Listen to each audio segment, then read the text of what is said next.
नगर परिषद निवडणुकीमध्ये भाजपच मोठा भाऊ ठरणार अशी चर्चा रंगू लागली। भाजपचे राज्यात तब्बल 175 नगराध्यक्ष निवडून येण्याचा अंदाज आहे। भाजपच्या अंतर्गत सर्वेक्षणातील ही माहिती। भाजपला घवघवीत यश मिळण्याचा सर्वेक्षणामध्ये निष्कर्ष आहे। फडणवीस बावनकुळे चव्हाणांसमोर विरोधक चितपट झाल्याची चर्चा रंगू लागली आहे।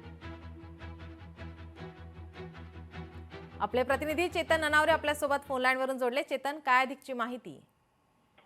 निश्चितच नगर परिषद आणि नगर पंचायत निवडणुकीचा मतदान आहे ते एकंदरीतच 2 दिवसांमध्ये पार पडणार आहे आणि उद्या या संदर्भातील प्रचाराचा अखेरचा दिवस आहे। मात्र भाजपने जे अंतर्गत सर्वेक्षण केलेलं आहे तर मुख्यमंत्री देवेंद्र फडणवीस, निवडणूक प्रमुख असलेले चंद्रशेखर बावनकुळे आणि प्रदेशाध्यक्ष रवींद्र चव्हाण यांचा जो झंझावाती दौरा चालू आहे, प्रचार सभा चालू आहे, त्याचा परिणाम म्हणून जवळपास 175 जागा आहेत या निवडणुकांमध्ये नगराध्यक्ष निवडून येतील असा अंदाज आहे तो आता वर्तवला जातोय आणि या सर्वेक्षणातील ही प्राथमिक माहिती आहे।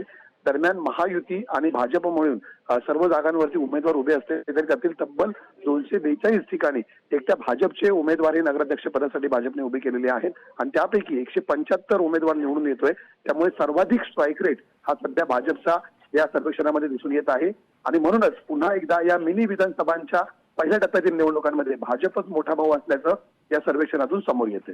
धन्यवाद चेतन, आपण दिलेल्या सविस्तर माहितीसाठी।